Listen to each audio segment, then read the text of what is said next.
छोटेसे पण सधन गाव. या गावात गुरजिल सिंग नावाचे गृहस्थ आपल्या परिवारासह राहत होते.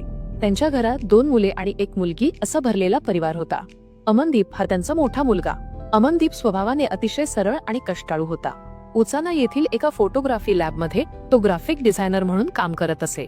त्याचे आयुष्य सरळ मार्गी चालले होते, पण त्याच्या आयुष्याला खऱ्या अर्थाने कलाटणी मिळाली ती 2016 साली. 2016 मध्ये अमनदीपचे लग्न अंबाला येथील रिम्पी नावाच्या तरुणीशी झाले. रिम्पी म्हणजे साक्षात सौंदर्याची खाण. गोरापान वर्ण, नितांत सुंदर चेहरा आणि मनाला भुरळ घालणारे तिचे व्यक्तिमत्व. पाहता क्षणी कुणीही तिच्या प्रेमात पडेल असे तिचे रूप होते. लग्नानंतर रिम्पीने अमनदीपचे घर सांभाळायला सुरुवात केली. काही काळातच या दाम्पत्याच्या आयुष्यात एका चिमुकल्या परीचे आगमन झाले. त्यांना 1 मुलगी झाली.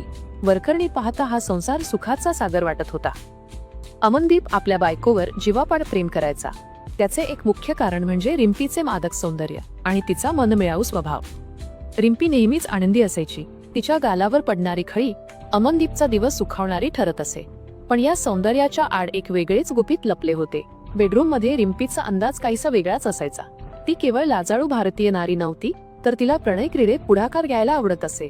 तिचे हे बोल्ड वागणे, अमनदीपला स्वतःकडे आकर्षित करणे आणि त्याला सुखाच्या सर्वोच्च शिखरावर नेणे, हे सर्व अमनदीपला एखाद्या स्वप्नासारखे वाटत होते. त्याला वाटायचे की आपल्याला स्वर्गाचे सुख मिळाले आहे. तो तिच्या प्रत्येक शब्दाला मान देऊ लागला होता. तिच्या सौंदर्याच्या आणि प्रेमाच्या जाळ्यात तो पूर्णपणे अडकला होता. पण म्हणतात ना, अति तिथे माती. अमनदीप तिच्या इतका आहारी गेला होता की तो तिचा गुलाम झाल्यासारखा वागत होता.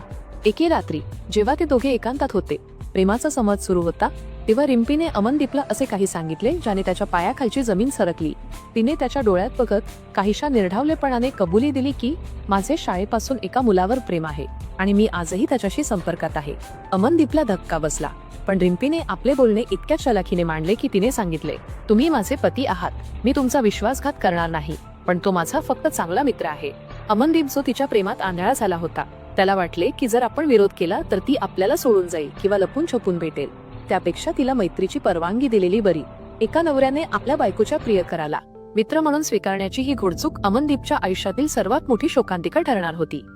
अमनदीपने त्या रात्री केवळ होकार दिला नाही, तर स्वतःच्या मृत्यूच्या परवान्यावर सही केली होती. रिम्पीला आता मोकळे रान मिळाले होते. ज्याला ती शाळेचा मित्र म्हणत होती तो होता सनी. सनी हा नात्याने तिचा दूरचा नातेवाईक लागत असे, त्यामुळे त्याला घरी येण्या जाण्यासाठी सामाजिक बंधने नव्हती. आता चित्र असे होते की जेव्हा जेव्हा अमनदीप आणि रिम्पी बाहेर फिरायला जात, तेव्हा रिम्पी हट्टाने सनीला सोबत घ्यायची. सनी अनेकदा त्यांचा ड्रायव्हर म्हणून गाडी चालवत असे. जगाच्या नजरेत ते नातेवाईक होते, पण गाडीच्या आरशात चालणारे डोळ्यांचे इशारे अमनदीपला कधी कळलेच नाहीत किंवा त्याने त्याकडे जाणीवपूर्वक दुर्लक्ष केले. रिम्पीच्या मोबाईलचा पासवर्ड, फेसबुकचा पासवर्ड हे सर्व सनीच्या बाईकच्या नंबरवर आधारित होते. यावरूनच त्यांच्यात किती घनिष्ठ संबंध होते हे दिसून येत होते. सनी आता वारंवार रिम्पीच्या घरी येऊ लागला. अमनदीप कामावर गेला की सनीची बाईक घरासमोर उभी राहायची. नवऱ्यानेच परवानगी दिली आहे या विचाराने रिम्पी निर्धास्त झाली होती. मैत्रीच्या नावाखाली त्यांच्यात उघडपणे आता शरीर संबंध सुरू झाले.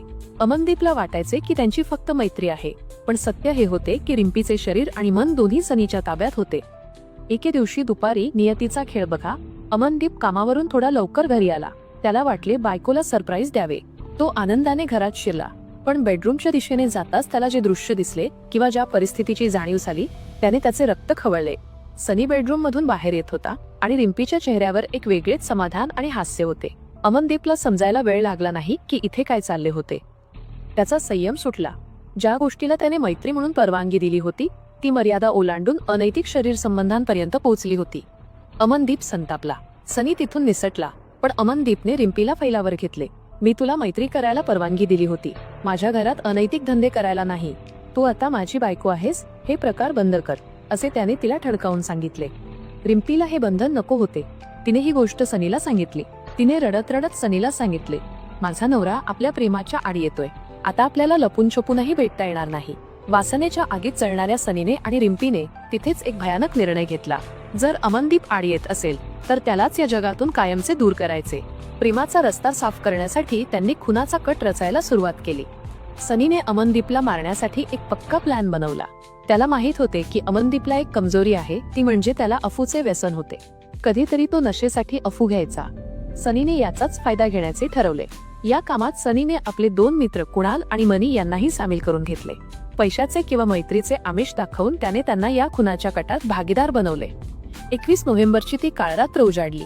रिम्पीने आधीच प्लॅननुसार स्वतःला सेफ करण्यासाठी एक कारण शोधले. आपल्या बहिणीच्या लग्नाचे निमित्त सांगून ती माहेरी अंबाला येथे निघून गेली, जेणेकरून अमनदीपचा खून होईल तेव्हा ती शहरातच नसेल आणि तिच्यावर संशय येणार नाही.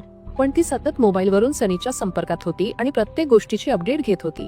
सायंकाळी 7 वाजण्याच्या सुमारास अमनदीप कामावरून सुटला. तो घरी जाण्याच्या तयारीत असतानाच त्याला सनीचा फोन आला. सनीने अतिशय गोड आवाजात त्याला जाळ्यात ओढले. अरे अमनदीप, आज खास माल मिळाला आहे.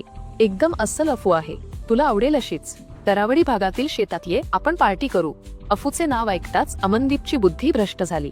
जुन्या भांडणाचा राग विसरून नशेच्या लालसेपोटी तो सनीने सांगितलेल्या ठिकाणी जायला तयार झाला. तरावडी येथील एका निर्जन शेतात सनी, कुणाल आणि मनी त्याची वाटच पाहत होते. सनी एका कारमध्ये बसला होता, तर त्याचे मित्र बाईकवर होते. अमनदीप तिथे पोहोचला. सनीने त्याला प्रेमाने कारमध्ये बसवले. तिथे त्याला अफू दिली गेली. काही वेळातच अमनदीपला जबरदस्त नशा चढली. त्याचे हातपाय गाळायला लागले, देहभान हरपायला लागले. हीच ती संधी होती. सनीने त्याला कारमधून खाली उतरवले आणि बाजूच्या अंधाऱ्या शेतात नेले. अमनदीपला चालताही येत नव्हते. त्या निर्जन अंधारात जिथे मदतीला कुणीही येऊ शकत नव्हते, तिथे सनीने आपले खरे रूप दाखवले. त्याने जवळच असलेला एक मोठा हातोडा काढला. अमनदीप काही समजायच्या आतच सनीने पूर्ण ताकदीने त्या हातोड्याचा घाव अमनदीपच्या डोक्यावर घातला. 2, 3 रक्ताच्या चिळकांड्या उडाल्या.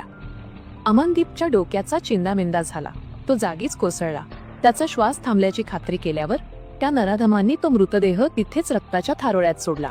त्यांनी असा बनाव रचला की जणू काही मित्र बसले होते आणि त्यांच्यात भांडण होऊन हा प्रकार घडला. पुरावा नष्ट करण्यासाठी त्यांनी अमनदीपचा मोबाईल आणि इतर गोष्टी घेतल्या, पण मृतदेहाजवळ मुद्दाम दारूच्या बाटल्या, ग्लास आणि जेवणाचे पार्सल फेकले, जेणेकरून पोलिसांची दिशाभूल होईल. रात्र उलटून गेली. अमनदीप घरी परतला नाही, म्हणून त्याचे वडील गुडसिल सिंग आणि घरचे लोक चिंतेत पडले. त्यांनी रात्रभर वाट पाहिली, फोन लावले, पण फोन बंद येत होता. दुसऱ्या दिवशी म्हणजे 22 नोव्हेंबरला शोधाशोध सुरू झाली. अखेर तरावडीच्या त्या शेतात एका तरुणाचा मृतदेह मिळाल्याची बातमी पोलिसांना मिळाली. गुडजिल सिंग यांनी जाऊन पाहिले तर तो त्यांचा मुलगा अमनदीप होता. त्या बापाच्या पायाखालची जमीनच सरकली. पोलिसांनी घटनास्थळाचा पंचनामा केला. तिथे पडलेल्या दारूच्या बाटल्या, ग्लासेस आणि जेवणाचे पॅकेट्स पाहून पोलिसांना सुरुवातीला वाटले की ही ड्रंक अँड ड्राईव्ह नंतर झालेली मित्रांमधील हाणामारी असावी. पोलिसांनी तपास सुरू केला, पण त्यांच्या हाती कोणताही ठोस धागा लागत नव्हता. खुनी अतिशय हुशार होते. त्यांनी कोणताही प्रत्यक्ष पुरावा मागे ठेवला नव्हता.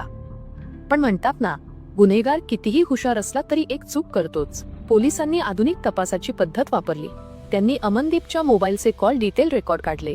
त्यामध्ये शेवटचा कॉल सनीचा होता. पोलिसांनी तपासाची दिशा सनीकडे वळवली. सनीच्या नंबरचे डिटेल्स काढल्यावर पोलिसांना धक्काच बसला. सनीचे आणि अमनदीपच्या पत्नीचे म्हणजेच रिम्पीचे हजारो कॉल्स होते. खुनाच्या दिवशी आणि खुनानंतरही त्या दोघांमध्ये तासनतास बोलणे झाले होते. पती गायब असताना किंवा मेल्यावर पत्नी दुःखात असते, पण इथे ती प्रियकराशी तासनतास गप्पा मारत होती. हा तांत्रिक पुरावा पोलिसांसाठी पुरेसा होता. पोलिसांनी तत्काळ रिम्पीला ताब्यात घेतले.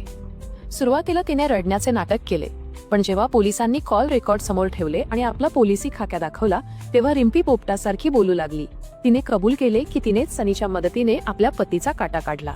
तिच्या कबुली जबाबावरून पोलिसांनी सनी आणि त्याच्या 2 मित्रांना, कुणाल आणि मनी यांना बेड्या ठोकल्या.